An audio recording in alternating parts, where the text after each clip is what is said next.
कपड़े तक उतरवा के दिखवाए कि आप मुस्लिम हैं या नहीं, कलमा पढ़ के बताएं। उसमें तलवार का जवाब तलवार से और आतंक का जवाब वैसे ही गोली और बारूदों से दिया जाएगा। जो अभी भारत के सैन्य कार्रवाई से संतुष्ट हैं अभी आप?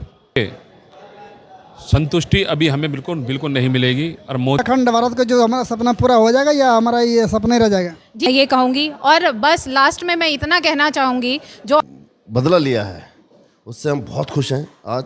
और मगर अब मोदी जी पाकिस्तान को बता रहे हैं, क्या ये भारत के क्या दहशत है जो पाकिस्तान कटोरा लेकर विदेशों में जाकर भीख मांगना चालू कर दिया। पहले तो कि जाके अपने मोदी को बताइयो कि मैंने तेरा सिंदूर छीन लिया, तो वही सिंदूर बहुत बड़ी हार है जो अपने डिफेंस तक को नहीं बचा पा रही। पीओके है वहाँ से अपने ये आतंकवादियों को पीछे से बार करवाता है।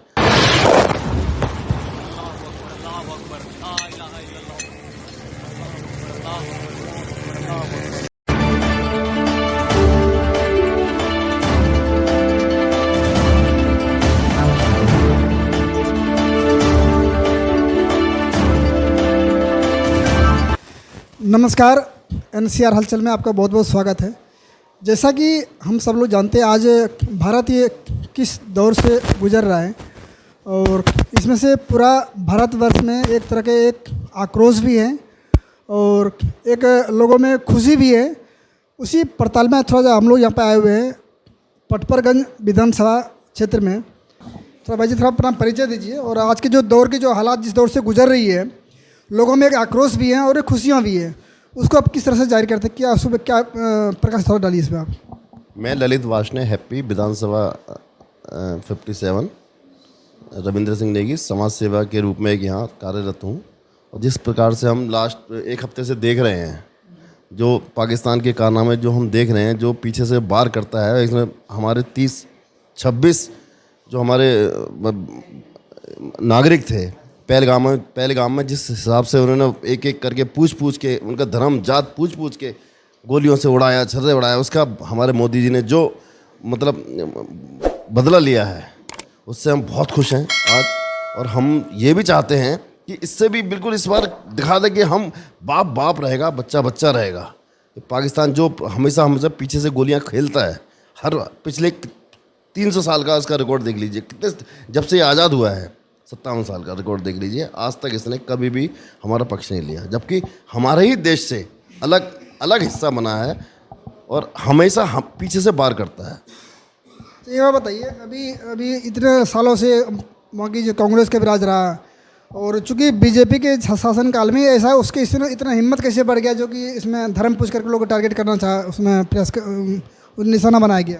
देखो सर, ये तो पाकिस्तान की पुरानी से शुरू से ही चाल रही है हमेशा ही, लेकिन जब से मोदी जी का शासनकाल आया, जब से आया, हमेशा ही ये हमेशा पीछे से वार करता आया है, हमेशा कभी भी इसने सही वो नहीं किया। और दूसरी बात ये है, बताना चाहता हूँ मैं आपको कि ये जो हमारा पीओके है वहाँ से अपने आतंकवादियों को पीछे से वार करवाता है। और हमारे जो पहलगाम है या कश्मीर है, वहाँ हमेशा वहाँ की राजनीति इतनी ख़राब है, इसका हम कुछ बता नहीं सकते। इसके बारे में यही कहूँगा। अभी जैसे देख पर हमारे जो है भारत की जो आन बान शान है, हमारी जो सशस्त्र बल, उसकी जो महिला सेना इसको जो नेतृत्व कर रही हैं, और उनकी जो है देख रेख में उस पर जो पाकिस्तान में ये जो आतंकवादी को ठिकाना उसको निष्ठुर किया गया, उसको अपने किस तरीके से देखते हैं आप? देखो जी, हमारी महिला जो हैं मोहम्मदनी थी, जो उनका नाम में ध्यान नहीं आ रहा है, कुरैशी करके थे, कुरैशी जी थी। उन्होंने राफेल जैसे इतना खतरनाक, देखो हमारे जो देश में अगर मुसलमान हैं तो हमारा सपोर्ट भी करते हैं, ऐसी बात नहीं है। उन्होंने शुरू से ही राफेल को उड़ाया, एकदम ले गए ऊपर चोटी तक और लेके आए। और हमारा जो सुदर्शन चक्र कहते हैं S-400, उसने इतना बढ़िया काम किया, सारी मिसाइलें पाकिस्तान की सारी ध्वस्त कर दी, एक भी मिसाइल हमारे पे अटैक नहीं कर पाई, जबकि हमारे डिफेंस इतना अच्छा है, रक्षा इतनी अच्छी है हमारी, इसका कोई कहना नहीं। बताइए, अभी जो है एक तरफ देख रहे हैं कि सोफिया कुरैशी जो कि मोहम्मदन होते हुए इतना जो देश में अपना इस तरह से वर्चस्व दिखा रहे हैं, बाकी अदर जो है जो मुस्लिम कम्युनिटी के लोग हैं वो इनसे कि उससे क्या सीख नहीं लेते, वो इसको इस तरह से उसके प्रति उसका नज़रिया बिल्कुल अलग होता है। इसका क्या मानना है आपका? देखो जी, हमारे देश में जब से ये शुरू से ही रहा है कि हमारे मोदी जी ने तो हमसे यही कहा है कि हिंदू मुस्लिम सिख ईसाई हमारे देश के अंदर चार के चारों जो ये धर्म है सबके लिए बराबर स्वतंत्रता है। हमने कभी भी हमारे संविधान या हमारे कानून या हमारे मोदी जी ने कभी ये नहीं सोचा कि भाई नहीं ये मोहम्मडन है कि ये है हमारे। और जितनी भी मुस्लिम कंट्री हैं या पाकिस्तान को देख लो, बांग्लादेश को देख लो, यहाँ पर जातिवाद रहता है। अपने मुस्लिम के लिए तो साले सब कुछ करते हैं, और हमारा छोटा सा हिस्सा जो हम अल्पसंख्यक बन के रह गए हैं ना वहाँ पाकिस्तान के अंदर या बांग्लादेश के अंदर, इतना अत्याचार करते हैं हम लोगों के ऊपर। लेकिन ये सब कुछ देखते हुए भी हमारे मोदी जी कभी भी ऐसा नहीं करते। देखो इसका साफ उदाहरण ये है कि कुरैशी जी ने जो राफेल को ले गए, ऊपर तक ले गए हैं, उसका इतना बढ़िया मतलब इतना हम इन लोगों पे इतना विश्वास करते हैं अपने मुस्लिम लोगों की फुल सपोर्ट देते हैं। लेकिन हमारे अदर जितने भी कंट्रीज़ हैं, मुस्लिम कंट्रीज़ हैं, वहाँ पर हम हिंदुओं के अल्पसंख्यक इतना भेदभाव करते हैं, इतना अत्याचार होता है हम हिंदुओं पर, पाकिस्तान में हो चाहे बांग्लादेश में हो। मोदी जी को हमारी जो है मुस्लिम कम्युनिटी पे इतना भरोसा है, लेकिन बहुत सारे ऐसे अल्पसंख्यक समुदाय के लोग हैं, उनको मोदी जी ऊपर भरोसा कि आखिर में वो लोग नहीं जता पा रहे। आखिर में क्या वजह मानते हैं? जी ये जी देखो हमारे देश के अंदर देखो मैंने इसका भी पहले भी जवाब दिया था आपको कि हमारे देश के अंदर कभी भी ये राजनीति नहीं रही कि हमने हिंदू मुस्लिम सिख ईसाई के लिए कोई वो काम करा। हमने सबको एक के साथ जोड़ा। चारों ही हमारे जो मजहब है, हम सबके साथ सबका विकास चाहते हैं। तो हम जो हमारी पुरानी भी कभी भी आप इतिहास देखोगे, हमने कभी भी ये सोचा ही नहीं कि हमारे हिंदुस्तान के अंदर इन चारों मजहबों से में भेदभाव किया जाए। तो सर अभी सैन्य कार्रवाई से भी खुश हैं भी आप? सर हम इतना खुश हैं, हम नहीं, मैं नहीं या मेरी पार्टी नहीं या कुछ नहीं, हमारा पूरा हिंदुस्तान एक बच्चा आज मोदी और जय भारत और जय हिंद और जय उनके नारे लगा रहा है। हम लोग इतना खुश हैं कि पाकिस्तान का एक भी विमान, एक भी ड्रोन, एक भी राइफल हमारे यहाँ लैंड ही नहीं कर पाया। आज हम अपना सीना चौड़ा करके बोल सकते हैं पूरे देश के अंदर, पूरे वर्ल्ड के अंदर कि वाकई भारत राष्ट्र एक जबरदस्त राष्ट्र है। मतलब अभी जो पहलगाम में जो आतंकी हमला हुआ, उसके जो जवाब में सैन्य कार्रवाई जो है भारत की तरफ से हो रही है, उससे कितना संतुष्ट हैं और क्या विचार रखते हैं आप लोग? मेरा नाम राकेश पाल है, पटपड़गंज विधानसभा। देखिए, संतुष्टि अभी हमें बिल्कुल नहीं मिलेगी, और मोदी जी उस लक्ष्य की ओर बढ़ चुके हैं। जैसे कि उन्होंने बोला था ना कि मोदी जी को आप बता देना, उन्होंने तो मोदी जी को बता दिया, मगर अब मोदी जी पाकिस्तान को बता रहे हैं कि भारत की शक्ति क्या है। और भारत सब धर्म का देश है और राष्ट्रीय सनातन धर्म सबसे पहले है हमारे यहाँ पर। और जैसे कि आपने देखा होगा, जो नेतृत्व कर रही हैं कर्नल सूफिया कुरैशी जी, देखिए किस तरीके से वहाँ पर जाति धर्म नहीं, राष्ट्र सर्वप्रथम है, देश सबसे पहले, देश का धर्म बता रही हैं कि वो किस तरीके से वहाँ पर मार रही हैं। पाकिस्तान के अंदर किस तरीके से स्ट्राइक हो रही हैं आप देख रहे हो।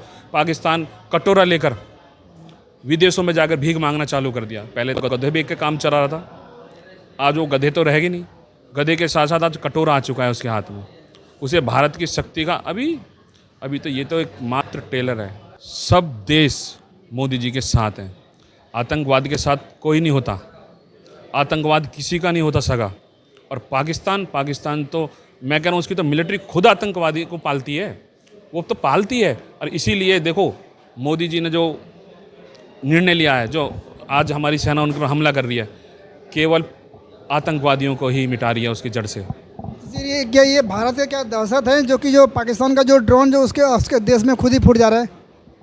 देखिए, ये पाकिस्तान की बहुत बड़ी हार है जो अपने डिफेंस तक को नहीं बचा पा रही।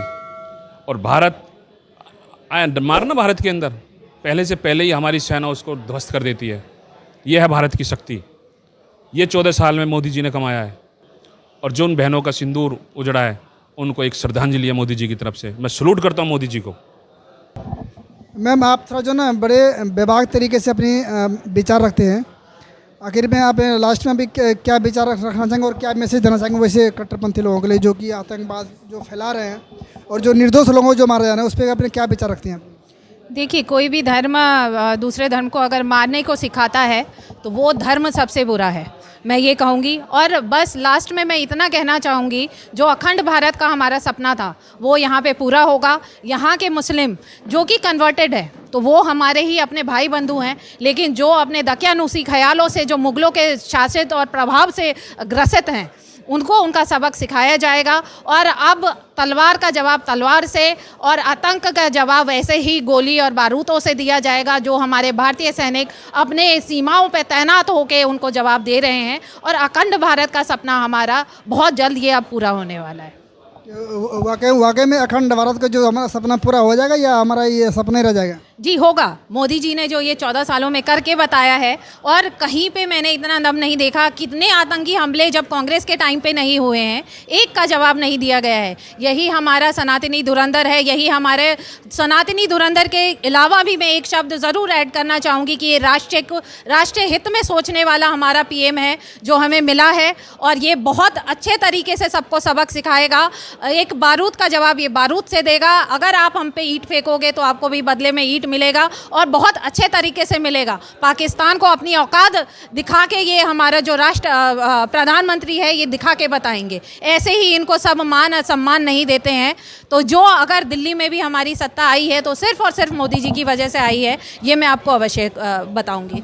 आखिर में ऑपरेशन सिंदूर के बारे में ये शब्द जो है, इसके बारे में थोड़ा क्या डिटेल बताइए आप लोग। देखिए, इतने संकुचित मानसिकता के थे कि इन्होंने कपड़े तक उतरवा के दिखवाए कि आप मुस्लिम हैं या नहीं, कलमा पढ़ के बताएं। उसमें भी इन्होंने सिर्फ पुरुषों पे अटैक किया।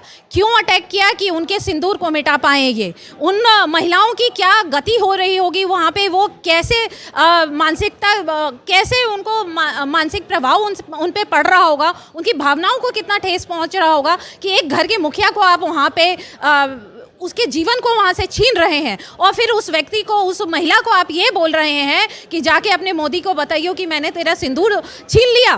तो वही सिंदूर का जवाब देने आए हैं, उन्हीं सभी महिलाओं की आवाज़ बन के आए हैं मोदी जी, जो उसके सिंदूर का बदला ले रहे हैं। चलो, बहुत बहुत धन्यवाद अपना वक्तव्य रखने के लिए। तभी आपने सुन रहे थे बाकी, आपने इस विषय अपना क्या विचार रखते हैं, अपना अनुभव जरूर हमारे साथ में कमेंट करें। हम लोग यही चाहते हैं कि जी जल्दी से जल्दी हो जाए, चाहे कितना भी लग जाए समय, इसमें काम आर पार की लड़ाई होनी चाहिए। कि पीठ पीछे हम अब नहीं चाहते कि जब एक बार शुरू हो गया तो हो गया, आर पार की लड़ाई चाहते हैं। तो बहुत बहुत धन्यवाद अपना वक्तव्य रखने के लिए। अभी आपने सुन रहे थे यहाँ के जो वरिष्ठ समाज से भी यहाँ पे अभी उनसे बातचीत हम लोग कर रहे थे। बाकी आप लोगों को इस विषय पे क्या अपना वक्तव्य रखते हैं, अपना अनुभव जरूर हमारे साथ में कमेंट करें। इस तरह के तमाम खबरों के लिए बने रहिए NCR हलचल साथ में। बहुत बहुत धन्यवाद। जय हिंद, जय भारत।